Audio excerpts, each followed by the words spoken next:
Bom, vamos lá, rapaziada. Então, ó, tô feliz de a gente poder fazer isso aqui porque é algo que eu sempre morou muito no meu coração. Dividir o conhecimento da Bíblia com as pessoas. Eu fiz isso durante muito tempo, quando eu morava no Brasil.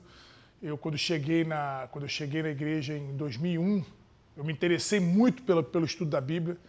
E eu sempre fui assim na minha vida. Eu sempre entrei de cabeça nas coisas que o negócio me pega, eu vou com tudo. 3 anos ali já na igreja, eu fiz o curso bíblico da igreja, passei ali uns 2 anos, 1 ano e meio fazendo o curso, aprendi bastante. Eu já li a Bíblia de cabo a rabo em torno de 15 vezes, sei lá. Eu marcava, mas depois de um tempo eu parei de marcar. Mas li já de cabo a rabo todinha, várias vezes. Me empenhava em pegar uma parte ou outra da Bíblia e estudar mais profundamente, fazer teologia sistemática, concordância bíblica, essa coisa toda. Então eu sempre curti muito estudar a Bíblia e mais ainda falar dela, né? A própria Bíblia diz que a boca fala do que o coração está cheio, né? Então eu sempre tive essa disposição, poder dividir isso é mais prazeroso ainda. Eu quero começar falando para vocês o que é a Bíblia. Muitos de nós, ou todos nós aqui, independente de credo, cor, religião, o que quer que seja, raça, qualquer lugar que veio do mundo, todo mundo já ouviu falar da Bíblia. Todo mundo, de todas as religiões, de qualquer canto do mundo. Todo mundo já ouviu falar da Bíblia. A Bíblia, a própria palavra, a palavra Bíblia significa livro, né? Vem de biblion, que é grego, livro. Por isso que biblioteca é o quê? É um lugar onde tem muito livro. Né? Bibliografia é o quê? É uma lista de livros. Então, Bíblia é um livro. E, na verdade, esse livro aqui, ele é uma coleção de livros. São 66 livros aqui dentro. A Bíblia é dividida em Antigo Testamento e Novo Testamento. Todo mundo sabe disso, né? Todo mundo que já ouviu falar de Bíblia sabe que a Bíblia é dividida em Antigo e Novo Testamento. O Antigo Testamento tem 39 livros, o Novo Testamento tem 27 livros. A gente chama de livro porque é a melhor maneira de falar, mas, na verdade, no Novo Testamento, a maioria dos livros são cartas, né? A Bíblia foi escrita num período de 1.600 anos, dentro de 1.600 anos, ou seja, mais ou menos 1.500 até 100, o ano 100 depois de Cristo, 1.500 antes de Cristo até 100 depois de Cristo, compreendendo um período muito maior do que esse. Porque se você pegar os primeiros 5 livros da Bíblia, que são o Pentateuco, que é uma coisa que eu quero falar para vocês, eu quero poder ter um quadrinho aqui para poder anotar algumas coisas e vocês não esquecerem. Mas eu vou ter isso na próxima aula. Os primeiros 5 livros da Bíblia, Gênesis, Êxodo, Levítico, Números e Deuteronômio, são conhecidos como o Pentateuco. E nada mais é do que a Bíblia judaica, a Torá, que são os livros da lei, né? Então o Pentateuco, os 5 primeiros livros da Bíblia, são os livros da lei. Então quando o judeu fala assim, eu vou ler a lei, a Torá significa a lei, que são as regras que regem o povo judeu, certo?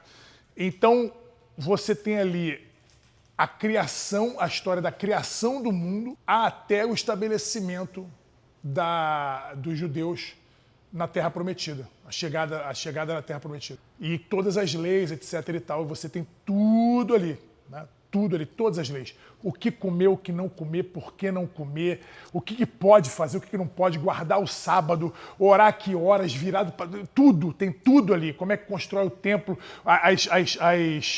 as direções exatas que Deus dava para o manejo da arca, tudo isso. Tudo ali. O cara que escreveu esses 5 livros, ajudado por outras pessoas, mas foi Moisés. Moisés é um dos grandes profetas da Bíblia. Os primeiros 5 livros são o Pentateuco. Então, separa-se assim, pensa assim, os livros da lei, os 5 primeiros livros da Bíblia. Depois são os livros históricos, que aí tem Josué, Juízes, Rute, primeiro e segundo Reis, primeiro e segundo Crônicas. Isso é tudo história. Então ali você vai encontrar as histórias de Sansão e Dalila, as coisas que a gente conhece mais, né? Sansão e Dalila, a vida de Davi, a vida de Salomão, do rei Salomão, das minas do rei Salomão. Está tudo nesses livros históricos, certo? Depois você tem os profetas.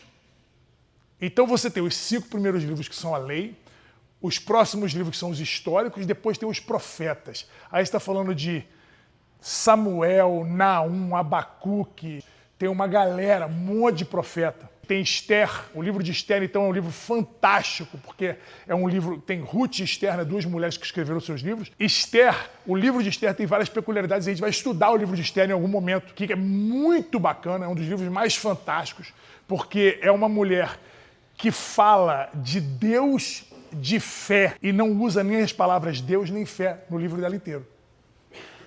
Então é muito interessante, tem várias curiosidades. A Bíblia foi escrita por 40 pessoas diferentes aproximadamente. São 40 pessoas que escreveram a Bíblia, né, durante esse período todo.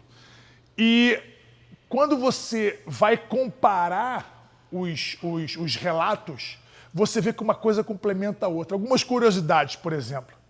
O livro de Isaías, o profeta Isaías, que é um dos maiores profetas ali também, tem 66 capítulos. 66 capítulos. A Bíblia tem 66 livros. Eu falei isso antes. Né?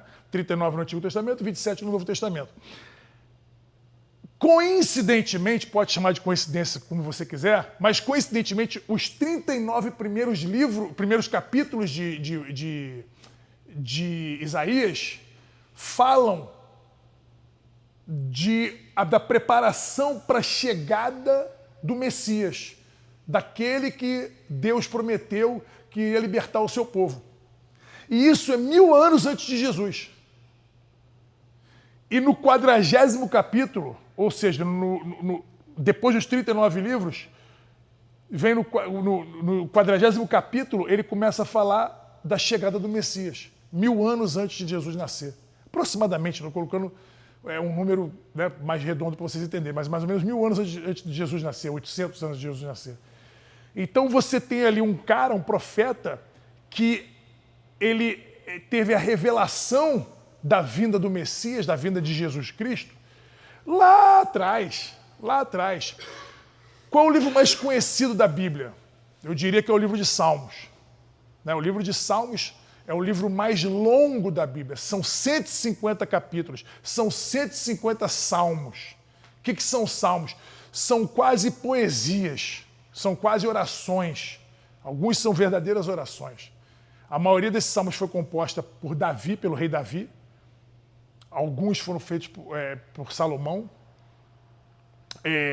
Tem os salmos, os primeiros salmos são assim, mais chamando a atenção, mais corrigindo, tal, até o 8º, 9º salmo. Aí depois você tem o Salmo 23, que é o salmo mais famoso da Bíblia, que é o Senhor é o meu pastor e nada me faltará. O Salmo 23, quando você vai na casa de uma senhora que tem uma Bíblia aberta, ela está sempre no Salmo 23, aquela página amarela já, que ninguém mexe, fica aquela página aberta a vida inteira naquela página ali. Mas se você viver só o Salmo 23, você está bem. Está bem pra caramba, porque é um ensinamento fantástico que tem ali. Né? Encorajando você a não desistir, a perseverar, a saber que problemas vão vir. Né? Ainda que eu ande no vale da sombra da morte, não temerei mal algum, pois o Senhor está comigo, sua vara e seu cajado me consolam. Ou seja, ele está dizendo o quê? O salmista está falando assim, fica tranquilo, mesmo que você esteja passando uma cagada na sua vida, Deus é contigo. Quando parecer que está tudo errado, Deus está ali do teu lado. E tudo que está acontecendo, não há nada que aconteça na nossa vida, a Bíblia diz isso muito claro, nada que aconteça na nossa vida, não tem um fio de cabelo caído na nossa cabeça que Deus não esteja prestando atenção. O que quer dizer que eu e você, Deus está prestando atenção pra cacete. Né? Porque caiu tudo já, não tem mais nada. Então, você tem depois ali Provérbios do rei Salomão, que são versículos de muito conhecimento. Provérbios é espetacular. O livro de Provérbios tem 31 capítulos. Então eu sempre falo assim, ó, se a gente tiver uma aula caindo no dia 1º do mês, fala, ó, começa hoje o livro de Provérbios, capítulo 1, amanhã capítulo 2, vai até o dia 31 do mês, você vai lendo um capítulo por dia, você mata num mês o livro de Provérbios, e é muito maneiro. Provérbios é espetacular, tem cada cajadada fantástica. Tem uns troços que você lê e você fala, meu Deus do céu, isso aqui é para mim. E você na Bíblia, quando começa a ler a Bíblia e interagir com a Bíblia e se relacionar com a palavra de Deus, você começa a encontrar muita coisa que você fala assim, putz, mas já me falaram isso. E nunca te falaram, na verdade, era Deus de alguma forma já querendo falar contigo. E te trazendo para perto dele. Porque o que aproxima o homem de Deus é a palavra. Mais do que a oração, mais do que as obras, é a palavra. Porque se você não tiver a base disso aqui, dificilmente você vai conseguir até trocar uma ideia com Deus. Porque a palavra te dá embasamento, ela te fala assim, quem sou eu para você conhecer? Eu costumo dizer que a Bíblia, e essa aqui que eu tenho aqui, ó, nova tradução da linguagem de hoje, NTLH, para mim a Bíblia é mais fácil, de mais fácil entendimento. Eu tenho umas 8 Bíblias em casa, né? Mas essa é a que eu mais uso, mas a que eu mais gosto é a mais raiz, que é a Almeida Revisada. A Almeida Revisada é uma Bíblia que tem uma linguagem muito, como é que se diz?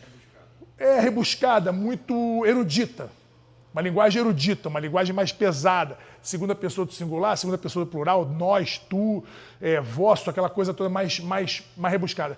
Então é uma tradução mais próxima do original.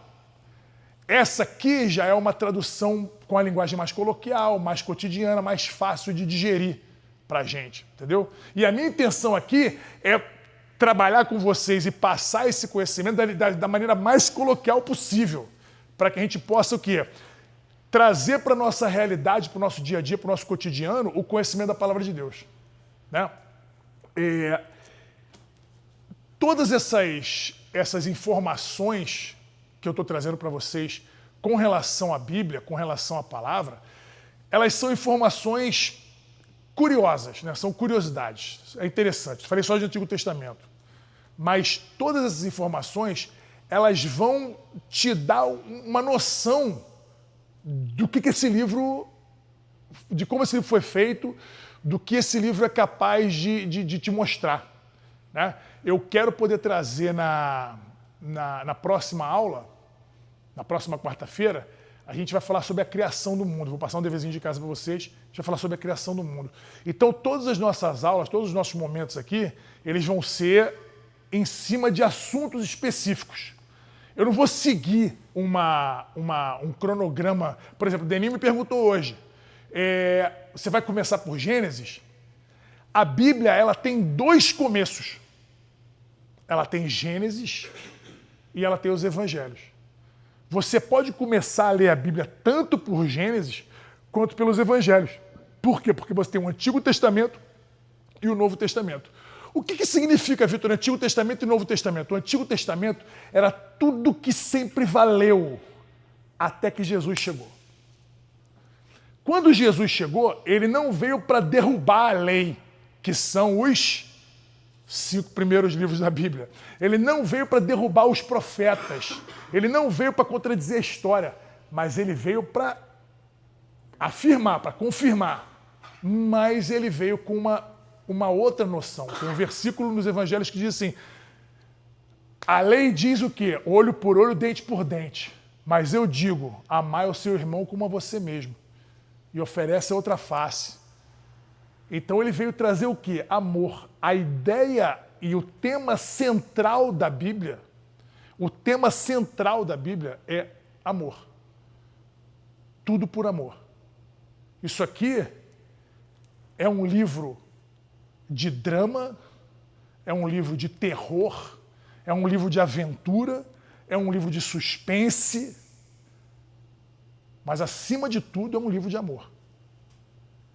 E Deus é muito claro, é um livro de economia, é um livro de higiene, de bons costumes, de orientação educacional.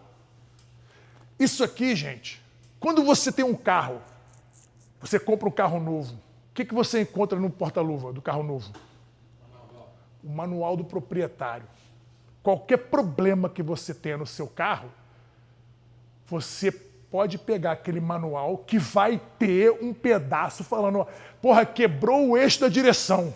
Você vai chegar lá e falar, eixo da direção, como consertar, onde levar, de que forma fazer, etc e tal.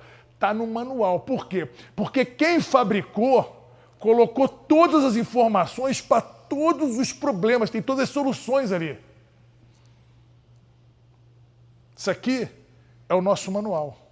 Na verdade, é o manual do nosso proprietário. Ele nos fez, ele nos fabricou. E ele colocou aqui toda a informação necessária para você consertar o probleminha daqui, daqui, daqui, daqui, todos os problemas.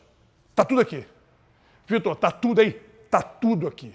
E muito mais do que você imagina de problema. Porque você, quando tem um carro, que você tem ele por 30, 40 anos, você não vai ter todos os problemas que estão no manual, não é? Mas todos os problemas que você tiver estão no manual. Então aqui tem problema, tem resolução dos meus problemas, dos problemas do João, do Deninho, do Daniel, do Ângelo, do Ciborgue, de cada um de vocês. Então ela serve tanto para mim quanto para cada um de nós aqui, para todo mundo, para a humanidade inteira. Para a humanidade inteira. Por quê? Porque quem fez foi o proprietário. As pessoas que escreveram esse livro e os livros que estão dentro da Bíblia são pessoas que foram diretamente inspiradas por Deus ou que tiveram, como Moisés, e eu estou louco para chegar na próxima quarta-feira para poder falar da criação, porque eu adoro falar desse assunto, que é onde sobe mais pergunta. Peraí, mas se teve Adão e Eva, cadê os dinossauros? Eu adoro essa parte. Adoro, meu irmão, adoro. Vocês vão sair daqui assim, cara, eu não imaginava. Eu não imaginava. É muito maneiro. Porque eu já li muito livro que fala da criação, que todo embasado em Gênesis e que fala a respeito daquilo ali. Né? Só para vocês terem uma ideia, a Bíblia começa assim, no começo, né? No começo, a primeira frase que teve, no começo. Né? Aí vai. Aí Deus criou isso, Deus falou, haja luz e tal. Entre um versículo e outro tem milhares de anos. E a gente acha que não, no começo era isso e de repente é aquilo. Não foi de repente, foram milhares de anos. Porque a Bíblia também diz que para Deus, 1000 anos são como um dia. E um dia como 1000 anos. Deus não conta o tempo como a gente conta o tempo. Ele não está submetido ao tempo, ao bidimensional. Né? Ele não está submetido a isso. Deus está... Ele é ontem, hoje e amanhã. Ele é o alfa e o ômega. O alfa e o ômega, ele é o A e o Z. Ele é o início e o fim. Ele está no mesmo tempo, no início e no fim. Ele é onipresente, onisciente e onipotente. Eu não acredito, não tem problema. Você não precisa acreditar. É igual eu chegar para você e falar assim, se você pular daqui e cair lá embaixo, você vai se machucar. Não, eu não acredito. Quer tentar? Por quê? Porque existe uma lei, que é a lei da gravidade, que deixa muito claro que se você pular daqui, você vai se esborrachar lá embaixo. Acreditando? Não, mas eu não acredito. Então, você quer dizer o quê? Que se você pular, você não vai se machucar? Quer tentar? Você não precisa acreditar. Você precisa acreditar para viver a totalidade disso aqui. Porque essa Bíblia também fala o seguinte, sem fé é impossível agradar a Deus. Todas as coisas foram feitas por meio da fé. E o que é a fé? Outro conceito básico importante para a gente aprender no primeiro dia de aula. A fé é a certeza das coisas que não se podem ver. Ou seja, quando dizer que eu tenho fé é dizer o seguinte, eu não estou vendo, mas eu estou crendo. Sabe aquele papo do ver para crer? Eu preciso ver para crer. Tomé precisava ver para crer. Ele precisou botar a mão dentro da ferida de Jesus para acreditar que aquele cara era Jesus reencarnado. Ressuscitado, na verdade. Ressuscitado. Ele teve que botar a mão na ferida. Se eu não botar a mão na ferida dele, não sentir ali o sangue, eu não vou acreditar. Aí Jesus falou, pô, paz seja com vocês. Entrou e Tomé olhou e falou, não é possível. Falou, pô, bota a mão aqui, cara. Mete a mão aí. Entendeu? Mete a mão aqui para você ver se não sou eu. Bota a mão no meu pé aqui. Ele foi e falou, Senhor, és tu. Ele falou, bem-aventurados aqueles que creram sem ver. Você creu porque você viu, que você tocou. Mas bom mesmo é o cara que crê sem ter que ver, chamado fé. A fé move montanhas, não está escrito na Bíblia isso, tá? Mas tem assim, se tiveres fé do tamanho de um grão de mostarda, você vai dizer aquele monte, se jogue no mar e ele vai. É um versículo na Bíblia, no Sermão da Montanha, Jesus Cristo falando isso. Se eu não me engano, capítulo 5 de Mateus. Então, você tem aqui ensinamentos práticos diários para você viver todo dia. Todo dia você pega uma coisinha daqui e você pratica. Todo dia você pega uma coisa daqui e você vive. Todo dia faz com que você... eu vou me tornar uma pessoa melhor no momento que eu começar a ler a Bíblia? Não acredito que melhor, até porque melhor é uma condição... não tem muito parâmetro, né? Melhor do que o quê? Melhor do que quem? Está se comparando? Não é questão assim. Você vai se conhecer melhor. Você vai saber melhor como é que você funciona.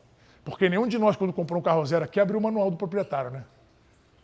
Nenhum de nós aqui fez isso. Se alguém faz, sai de carro mais tranquilo. Na hora que acende a luz do painel, já sei o que é isso, eu já li. Já sei o que é. E essa intimidade que você adquire lendo a Bíblia e depois de vivendo o que você está lendo, te dá essa tranquilidade de você sair na rua, de você viajar, de você entrar numa luta, entrar num relacionamento, entrar num negócio, entrar num trabalho. E você, eu sei como é que eu funciono. E tem muita coisa que você vai aprender no decorrer do período. Aí você vai abrir o livro e vai falar, putz, tá aqui. E tá aqui, bicho. Tá aqui. Falamos de Antigo Testamento. Novo Testamento, rapidamente, pincelada. 29 livros. Na verdade, você tem 4 evangelhos. Mateus, Marcos, Lucas e João. Mateus andou com Jesus. Era um dos 12 discípulos. Né, que virou um dos 12 apóstolos. Então, Mateus era cobrador e coletor de impostos, judeu, por isso que o evangelho dele é para os judeus. Ele fala para os judeus. Ele está ali falando de Jesus para os judeus. Aí você tem Marcos. Marcos foi, eu acho que foi o primeiro evangelho a ser escrito por um cara que não andou com Jesus, não foi discípulo de Jesus. Pô, mas como é que ele escreveu sobre? Porque ele pegou a informação, ele conheceu, acredito, né, tem estudos que dizem que ele conheceu Jesus na infância, quando era criança, ali na área, e ele pegou informações e colocou ali. E Marcos, quando escreveu, por exemplo, o Evangelho de Mateus é o mais longo de todos, porque Mateus era prolixo. Mateus colocou toda a genealogia de Jesus. Que é genealogia? Abraão teve Isaac, que teve Jacó, que teve tal, que teve tal, que teve Judá, que teve tal, que teve tal, que teve tal. Bota de Abraão até Jesus Cristo. Todas as gerações. Pai do pai, do pai, do pai, do pai, do filho, do filho, do filho, do filho. Direto, uma árvore genealógica, exatamente. Essa árvore genealógica é interessantíssima, é muito bacana. Vale a pena você ler.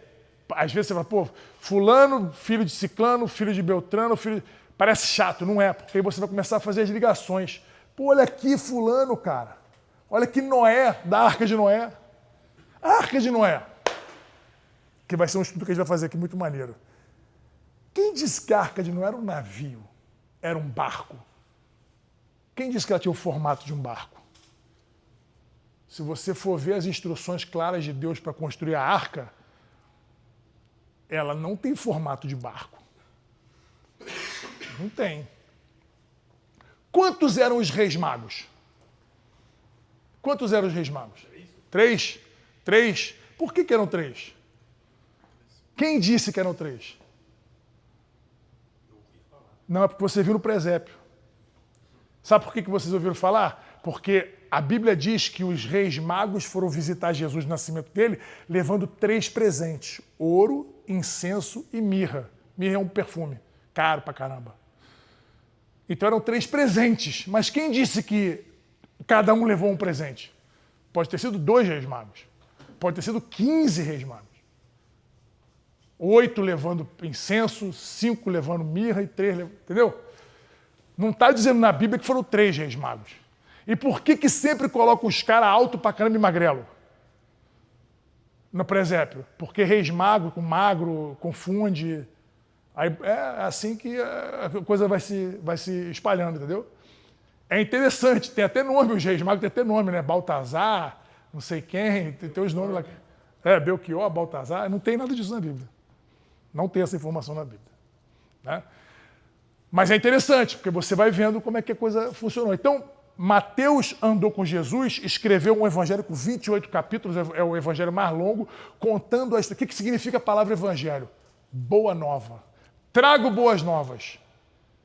Trago boas novas. Mateus trouxe boas novas. Marcos trouxe boas novas, sem nem ter andado com Jesus, sem nem ter visto Jesus operar. Lucas tem o evangelho muito detalhado. Lucas também não conheceu Jesus. Também não andou com Jesus. Mas Lucas era formado em medicina, escrevia bem pra caramba, pesquisador, a gente estava falando disso hoje, né? Pesquisador, pegou a informação de um de outro, botou lá e tal. E João, o apóstolo João, esse cara é um dos caras que eu quero conhecer primeiro quando eu estiver no céu. Chegar no céu tem 2 caras que eu quero conversar, João e Paulo. Esses 2 caras eu tenho que trocar uma ideia longa com eles. Vai ter maior fila para Jesus, para Deus, para Pedro. Eu quero conversar com o João e com o Paulo. Eu quero passar em Sansão, lá ver o tamanho do cara mesmo, se ele era forte daquele jeito mesmo. Mas João e Paulo eu quero trocar uma ideia forte. Eu li um livro de Paulo, falando sobre a vida de Paulo, 750 páginas. Alucinante a vida do cara. Alucinante a vida do cara. O cara escreveu 1/3 do Novo Testamento. Preso em Roma, na cadeia, fazendo cartinha. Ele mandava cartinha de 5, 6, 7 páginas, papiro, né? E mandava para as igrejas que ele instalou, porque a missão que Jesus deu, que é o Novo Testamento, a Boa Nova, o que é a Boa Nova? Jesus chegou e falou: eu vim para que tenham vida e que tenham em abundância. Eu vim para mostrar para vocês o amor. Eu vim para mudar a condição de vocês. Eu vim para que vocês sejam eternos. Aquele que nele crê não pereça, mas tenha vida eterna. É um versículo do Evangelho de João, capítulo 3, versículo 16. Esse, para mim, é o versículo central da Bíblia. Vitor, se você tiver que pegar essa Bíblia aqui e resumi-la em um versículo. Vamos lá. Como é que você faz com a Bíblia? Manipulando a Bíblia. Ó. Abre a Bíblia no meio, você cai no livro de Salmos. Não tem jeito. Se você abrir no meio, você vai abrir em Salmos. Abri aqui em Salmos. Aí eu vou para a direita para procurar o Novo Testamento. Cheguei. Lucas. Já passei para Filipenses, já passei muito. Então, ó, volta lá. João, ó. João. Capítulo 3. Aí, ó. Capítulo 3. Versículo 16. Eu vou ler, mas eu não precisava ler, porque eu sei lá, esse versículo aqui, pô, já li 1 milhão de vezes e adoro esse versículo, que é curtinho, né? Mas ele fala o seguinte: porque Deus amou o mundo de tal maneira que deu o seu único filho, para que todo aquele que nele crê não morra, não pereça, mas tenha vida eterna. É isso que esse versículo fala. Esse é o tema central da Bíblia, e principalmente do Novo Testamento. Deus amou o mundo de tal maneira que ele veio e deu. Se Deus me amou tanto assim, por que ele não se deu? Quem tem filho aqui? 1, 2, 3, 4. Né? Os outros não sabem, não. Né? Sabe se tem. Ou seja, para a gente que é pai, você daria a sua vida ou a do seu filho? Você daria... Ó, tem uma situação, ó. Eu daria a minha vida. Eu daria a minha vida 10 vezes antes de deixar meu filho ter uma dor de cabeça. Lógico, eu daria a minha vida. Né? Mas aí ele é ele mesmo, né? Então, Deus pegou, só que para Deus era pouco. Ele falou, eu tenho que dar mais. O que é mais importante para um pai? A própria vida ou a vida do seu filho amado? Do seu único filho? O versículo fala exatamente isso. Deus amou muito de tal maneira que deu seu único filho para morrer por nós, numa morte de cruz. Quando ele fala morte de cruz, significa morte humilhante. Quem era crucificado naquela época pelos romanos era uma morte humilhante. Não era uma morte nobre. Era uma morte horrorosa. Era a pior morte possível. Era a pior morte possível. Pedro estava preso e quando ele foi ser crucificado, ele falou: não me crucifiquem. Eu não mereço morrer como o meu Senhor. Aí o Romano falou assim: não tem problema não, a gente dá um jeito nisso aí. Crucificou de cabeça para baixo. Pior ainda. Falou: não sou digno de morrer como o meu Senhor. É muito para mim. É muita... Eu não mereço isso. É muita honra. Falei: tudo bom, você vai morrer de cabeça para baixo. Então, ele deu o que ele tinha de mais valor por você, por você, por você, por você, por você, por mim, por você, por cada um de nós aqui. Ele deu. Amar é dar. Se a gente sair daqui hoje com essa ideia de que amar é dar, já valeu. Amar não é sentir. Falei isso no casamento do Alain. Eu tive a honra de celebrar o casamento do meu amigo, nosso amigo Alain Murad e da Amanda. E o meu assunto central foi exatamente esse. Amar é dar, é fazer pelo outro. Se eu entro num casamento, num relacionamento, para receber o amor dela, e ela entra para receber o meu amor, a gente não sai do lugar. Os dois vão assim: eu quero para mim, eu quero para mim. Ele fica, um puxa para lá, outro puxa para cá. Agora, se eu entro para dar, e ela entra para dar, o que acontece com os dois? Os dois recebem. Exatamente isso. Então, o segredo do relacionamento, seja um casal, seja uma sociedade, seja o que quer que seja, é chegar junto, é dar, é chegar oferecendo. Por isso que você vai na casa de alguém visitar, você leva alguma coisa. A pessoa já está te oferecendo um jantar, ou o sofá dela, ou um copo d'água, ou uma televisão. Você chega oferecendo alguma coisa. Nunca chega de mão vazia na casa de ninguém, chega para dar. Entendeu? Serve para uma academia que você vai visitar, serve para qualquer coisa. Um amigo chamou para o negócio no meu restaurante, leva uma coisa para um presente, leva uma flor, leva qualquer coisa. Chega dando, chega entregando. Esse é o sentido real disso aqui. A gente aprender isso vai, a gente vai muito longe. Então, aí você tem Mateus, Marcos, Lucas e João. Eu estava falando de João. João, o apóstolo do amor. João era o cara mais colado com Jesus. Ele andava com Jesus. E Jesus, ele tinha 12 caras, né? Os apóstolos. Tinha até Judas lá que matou ele, que beijou ele para matar. Ele tinha 12 caras. Mas assim como a gente tem 12 amigos, 10 amigos, 5 amigos, tem 1, 2 ou 3 que a gente confia mais, não tem? Os mais próximos. Então, Jesus tinha 3 caras fechamento com ele. Jesus pregava para multidões de 5.000 pessoas? Não. Jesus pregava para os 12 dele. Mas aqueles monte de gente que estava em volta. Pô, o Sermão da Montanha diz que tinha 5.000 homens. Porra, 5.000 homens, quando a Bíblia fala 5.000 homens, são 5.000 famílias. Porque o homem, ele não contava nem a mulher nem as crianças. Mas então tinha uma galera. Né?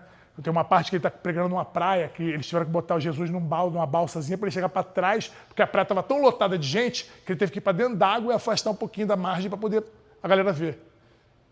Imagina o silêncio que fazia nessa época lá. Para ouvir 5.000 homens lá, ouviram uma pessoa falar sem microfone. Né? Então, os sermões de Jesus, sermões ou sermãos? Sermões de Jesus, todos eles tinham esse tema central. E João,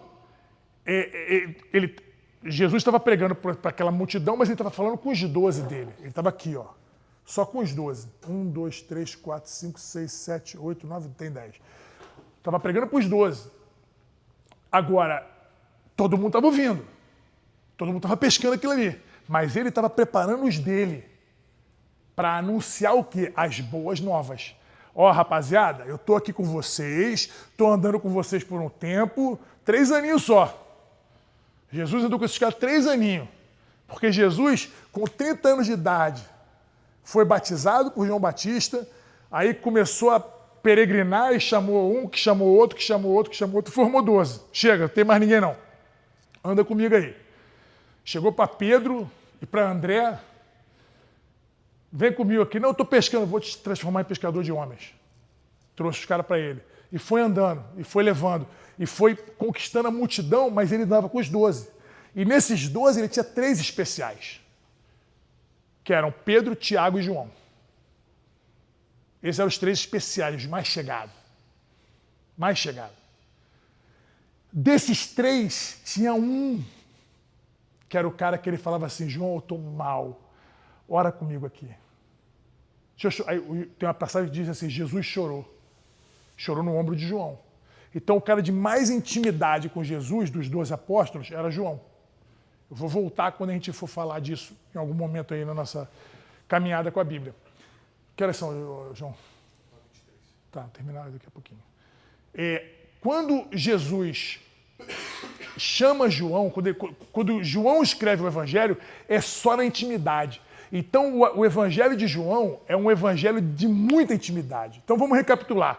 Mateus está pregando para os judeus muito da lei, da genealogia, conhecimento, matemática, ele era o cara do dinheiro, né? Ele que era coletor de impostos, aquela coisa. Marcos, o primeiro a escrever o Evangelho, então não tinha nada ocular.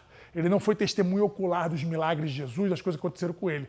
Mas ele pegou muito estudo e foi o primeiro. E os outros pegaram o Evangelho de Marcos e usaram o Evangelho de Marcos para ajudar a compor o Evangelho deles. Lucas, um cara que era médico, que era formado, muito, muito inteligente, composição de texto perfeito, maravilhoso. E João, intimidade. Muita intimidade. Era o cara que sabia o cheiro de Jesus. É o cara que falava assim, é o cara que chegava mais junto, é o cara que Jesus chegava mais junto dele. Então, o cara que absorveu muito. Então, João foi o cara que escreveu e teve a revelação do Apocalipse, que é o último livro da Bíblia.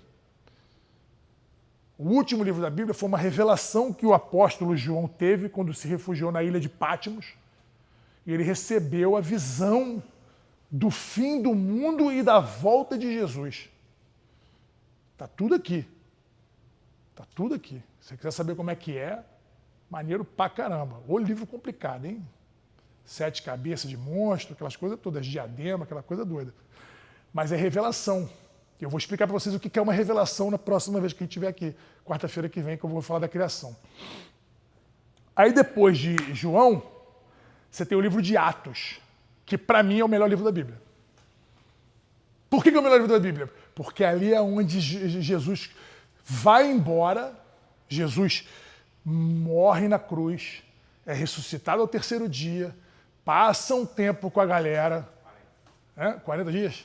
Passa um tempo com a galera, 40 dias ali com a galera, é visto por uma galera, nego, uau, o cara tá vivo, bicho, não é possível. Aí ele fala assim, rapaziada, tô saindo fora, numa célula, numa reunião dessa aqui. Tava conversando, tal, o Tomé encostou lá na ferida dele, tal, não sei o quê. Daqui a pouco ele, acende aos céus na frente dos caras, meu irmão. Vitor, eu não acredito nisso. O problema é teu, pô. Perde aí. Problema nenhum. Ascende aos céus na frente dos caras. E os caras, meu irmão, mas e agora? E Jesus termina o evangelho, João termina o evangelho e fala assim, eis que vos envio vocês ao mundo para pregar na Judéia, Samaria, até os confins da terra. Eu estarei com vocês e vocês farão coisas muito maiores do que eu fiz. Essa não é só uma palavra de encorajamento. Esse, na verdade, é um comando. Porque vocês vão entender na criação que a palavra tem poder. Porque tudo foi criado através da palavra. Tudo foi criado através do verbo. João começa como? Jesus era o verbo. E o verbo estava com Deus e o verbo era Deus. E o verbo se tornou carne e habitou no meio de nós. Então Jesus era o verbo, ou seja, ele era a própria ação. Quando Deus falava, haja luz, ele estava falando, Jesus, acende a luz ali para mim. Cria o sol aí. Era Jesus que fazia as paradas, meu irmão. Que isso, tá viajando? Calma que a gente vai chegar lá. Estou só jogando aqui para cima de vocês, para vocês poderem começar a entender que vai chegar a parte grossa depois. Aqui é só a canja, agora, caldo da canja agora. Então até que a gente vai chegar no mocotó, dentro do osso lá para rua. Vai ser bem maneiro. Então, em Atos, as palavras de Jesus nos 4 evangelhos começam a se cumprir entre os apóstolos. Por isso que o nome é Atos dos Apóstolos. As atitudes que os apóstolos tiveram. Jesus, quando tocava no doente, o doente era curado. Orava com a endemoniada era libertada. A Bíblia diz no livro de Atos que Pedro passava e a sombra dele ia curando os doentes na rua. Jesus não fez isso em momento nenhum, ele curou ninguém com sombra. Pelo menos não tem relato, né? Escrito, pode ter acontecido. Acredito até que tenha acontecido, mas ele falou, peraí, não se apavora não, eu falei para vocês que vocês iam fazer coisas muito maiores do que eu fiz. Eu estou dando um comando para vocês, eu estou dando poder para vocês. Ó, toma aqui esse poder aqui, vocês vão fazer coisas maiores do que eu fiz. Pum! E revestiu os caras de poder. Pedro, na primeira pregação dele em Atos, converteu 3.000 pessoas. Numa palavra, numa letra que ele mandou. Rapaziada, junta aqui. O negócio é o seguinte, conheci um cara, Jesus, ele, vira e subiu e tal, e o cara veio para... Mas todo mundo começou a falar em língua, loucura total. Muito top. Quando a gente fizer esse estudo do livro de Atos, vocês vão ficar tudo doido. É muito maneiro.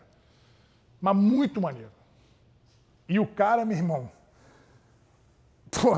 os apóstolos começaram a vivenciar o que Jesus estava falando para eles. E passaram perrengue, foram perseguidos, tomaram porrada, foram presos, esculachados. Aí conheceram Paulo. Paulo era matador de cristão, meu irmão. Matador de seguidor de Jesus. Quem que segue Jesus? O cara era fariseu. O fariseu era o judeu raiz. Aquele judeu que lia pra caraca, que praticava tudo. Paulo era muito louco, meu irmão. Muito louco. E esse mesmo Paulo tomou um quedão do cavalo, caiu do cavalo e começou a servir Jesus. Não foi simples assim não, depois eu vou explicar para vocês. Mas começou a servir Jesus e passou a ser o cara que levou a palavra de Jesus, a palavra de Deus, para todos os cantos, para os gentios, que eram quem? Os gregos. Pessoal que, ninguém quer falar com esses caras. Ele falou, não, eu quero. Pedro recebeu o comando, vai falar com os gentios, eu quero você na Judéia, na Samaria. Ele, não, eu quero ficar aqui em Jerusalém, com o meu povo, que eu sou judeu também, meu povo aqui e tal. E Paulo falou assim, não, meu irmão, temos que ir falar com os caras. Mas tu, bicho, tu era matador. Meu irmão, agora eu não sou mais, agora eu vou pregar a tua palavra, pô. E foi lá e abriu igreja em tudo que é lugar. Em Roma, Corinto, Éfeso, Tessalônica, Colossos, isso é tudo nome de igreja. Todas as cidades da Grécia. E ele foi preso por fazer isso e de lá começava a escrever as cartas para os caras e fazia, vai fazer isso, prega dessa forma, não quero bagunça entre vocês, não sei o quê, e dando as regras para as igrejas continuarem funcionando. E mandou carta também para os quando ele mandava Tiago, para a igreja, Tiago, vai assim, assim, assim. Filemon, Tito, eram os enviados dele, os capangas dele lá. Os caras que iam lá, eu estou preso, mas vai você, enviava outro cara. E esses caras que enviava, hoje somos nós. Hoje sou eu, são vocês, quem tiver disposição de falar de Jesus para meia dúzia, 2, 3, 1. Mas falar para um faz alguma diferença? Me diz você. Jesus falou com André. André não aparece na Bíblia. André só falou com um cara de Jesus. Sabe com quem que ele falou? Com Pedro. Pedro foi esse cara que eu acabei de falar para vocês que pregou e converteu 3.000. Às vezes você não vai ser o cara, mas você vai encontrar o cara. Sabe aquele cara que não foi ninguém, mas forma um campeão? E ele é reconhecido por isso? Tá aí. André foi esse cara. Entendeu? Quem ouviu de Bartolomeu, um dos apóstolos? Ou de Simão o Zelote, que ninguém sabe quem é? Os caras tiveram o papel deles ali. Os caras tiveram o papel deles ali. Todo mundo teve a sua participação em espalhar a palavra do Senhor. Certo? Vou terminar por aqui. A gente vai se encontrar quarta-feira que vem. Dever de casa. Vocês vão pegar o livro de Gênesis e vocês vão ler do capítulo 1 ao capítulo 8. Só isso. Tem uma semana para ler 8 capítulos que dá bem 3, 4 páginas aí. E eu vou falar sobre a criação no nosso próximo encontro. Perguntas? Alguma pergunta? Alguma colocação, alguma dúvida? Fala aí, Rodrigo. Tá aí. Eu só quero agradecer, então, agradecer a oportunidade de estar aprendendo contigo, sua disposição para estar ensinando todo mundo. Eu acredito que faz tempo já que a gente está querendo, né, almejando isso aqui. Eu mesmo estava querendo, faz tempo que eu falo sobre isso, né, de poder ter a palavra de Deus aqui dentro da academia. É um presentaço para a gente ter você aqui, bicho. Obrigado. Não, o prazer é meu. De coração. 100%. Acho que quando entrar mais nos livros, isso vai surgir mais. Não, sem dúvida nenhuma. É assunto que não acaba nunca. A gente vai passar, se a gente quiser ficar até os nossos 100 anos de idade aqui, vai ter assunto, vai ter coisa diferente para falar, porque isso aqui é infindável. Então, eu conversei contigo sobre a série do Moisés. Aham. E uma coisa que eu não entendi, por que ele nunca chegou na Terra Prometida? Ah, porque agora essa, pô, é igual tu chegar ali de faixa branca e pedir pra ensinar birimbolo, pô. Aí é brabo, né? Mas vou te falar, porque ele deu uma meia vacilada. Foi uma vacilada. Foi muito pouquinha vacilada, foi muito pouquinha. Mas no cargo que ele exercia, ele não podia. É aí que tá, é aí que tá. O problema não foi o que ele fez, o problema foi quem ele era, quem ele representava. E aí ele tomou uma atitude desproporcional. E naquela época era olho por olho, dente por dente. Naquela época Deus fazia assim, ó, vapo, corta. Porque não tinha tempo para perder, meu, tem que resolver as paradas. É muito vacilão aí por aí, eu tenho que... Ninguém pode vacilar. Então Moisés era o cara mais, meu irmão, ali que Deus contava pra caramba. Porra, Moisés é do cacete, que a gente fala de Moisés e Arão, então vai ser muito maneiro. Mas Moisés, porra, vou te falar, vou te responder isso aí, rapidamente. Deus falou assim, ó, toca na pedra que há em tal lugar, que eu vou fazer brotar água, porque o povo estava reclamando que estava morrendo de sede no deserto. Toca na pedra. E aí o povo reclamando, porra, Moisés, tirou a gente do Egito, tá todo mundo morrendo de fome, de sede. Aí ele pegou a vara e deu uma porrada na pedra. Pum! E saiu água. Aí Deus olhou e falou, ah, poderoso. Falei para você tocar. Porque ele bateu com ira, bateu para mostrar para os outros que o poder era dele.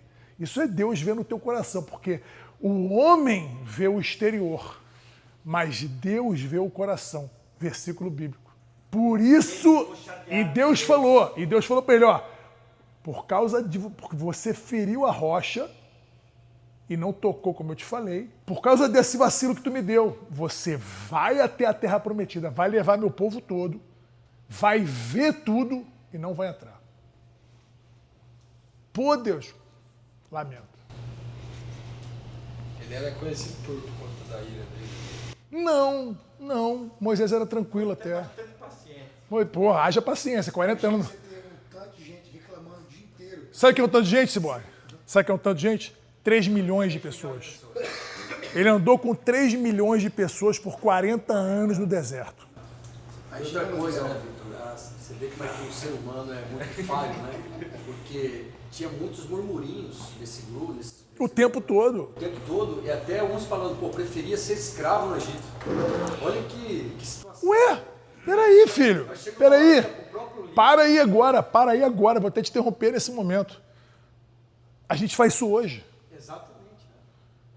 Quando você recebe uma oportunidade ou encontra uma oportunidade de empreender, de ser dono do seu próprio negócio, e aí começa a ter problema, perde dinheiro, se ferra e tal, fala, era melhor ser funcionário onde eu estava, rapaz. Porra, tinha salário todo mês, tinha ticket de refeição, tinha vale transporte. É a mesma coisa, só que no tempo moderno, 2025. Em 2000 a.C., era essa merda aí, era esse problema que rolava. O cara fala assim, porra, eu queria... Pelo menos no Egito eu tinha as panelas de carne com cebola, pelo menos no Egito eu tinha minha casa, aqui eu tô no deserto, tem cobra me picando, tem um monte de merda acontecendo, e eu tô aqui nesse furdunço aqui. Esse cara tirou a gente da onde a gente estava bem. E Moisés, pau da vida, meu irmão, pau, querendo matar os caras. Aí Deus falou para ele, calma, que eu tenho a solução.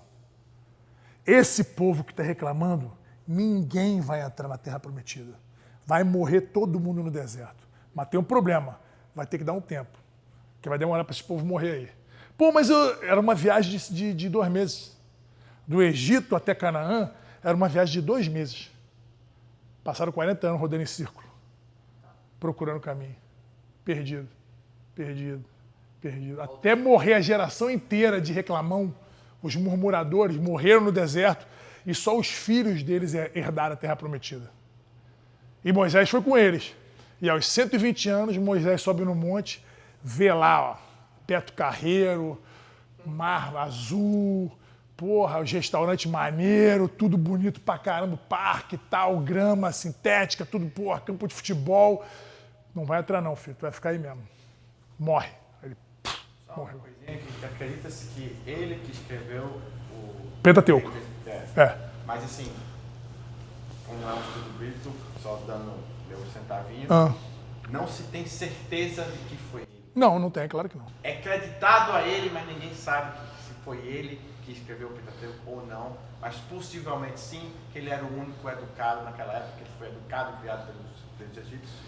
Na verdade, Deninho, é ele que recebeu a revelação da criação, e eu vou falar disso na próxima aula. Ele recebeu a revelação da criação, ele foi o cara que recebeu o comando. Deus falou, você é o meu número 1, você é o meu 01, vai na frente desse povo aí. E aí tem o papo que eu vou falar pra vocês, que é maneiro pra cá, que ele era gago, né? Aí ele não queria falar e tal, aí ele falava, não, teu irmão fala bem pra caraca. Você vai receber a minha instrução, vai passar pro teu irmão vai falar. Porque ele tentou arrumar uma desculpa, né? Meteu uma mancada assim, não, porra, eu não consigo falar, tu vai me falar com o faraó, não precisa falar não. Teu irmão vai falar, teu irmão é cheio de marra, teu irmão gosta de falar, gosta de chegar na frente dos outros, presepeiro. Eu tenho um lugar pra ele no meu projeto. Eu sou o cara que vai te instruir. Então você vai ser Deus pro teu irmão. Então você instrui o teu irmão. Você gagueja pra ele e ele fala eloquente pro cara. Muito maneiro. Beleza? Professor, finalizado aqui. Fala, Fernando. escritas diferentes de Bíblia de acordo Muitas. com a religião, por exemplo? Não. Eu sou tal religião, minha Bíblia é essa aqui. Não, Bíblia é isso aqui. É uma só. A Bíblia é essa aqui. Você tem livros apócrifos. Sim, algumas pessoas falam que são 66, outras falam que são 66. Não, 66. Na 66. Bíblia católica tem uns livros a mais, né? São os apócrifos. São os apócrifos. Aí eu não tenho... Assim, muitas perguntas que vocês me fizerem, gente, eu não vou ter a resposta exata. Né? Eu não sou hoje um estudioso da Bíblia. Eu estou aqui dividindo o meu conhecimento que está dentro de mim. Eu nem me preparei para isso aqui. Então, O que eu fiz foi isso aqui. que a gente só tem a agradecer e aprender com você. Boa. Se quer mais, você está dando o caminho. Qual é o caminho? Você foi que você falou. Aí, ó. Tá ali. Aí. Quer saber mais do que você está falando? Vai lá na fonte primária. Isso aqui é igual jiu-jitsu, cara. Tá quantos anos que a gente faz isso aqui e não sabe ainda.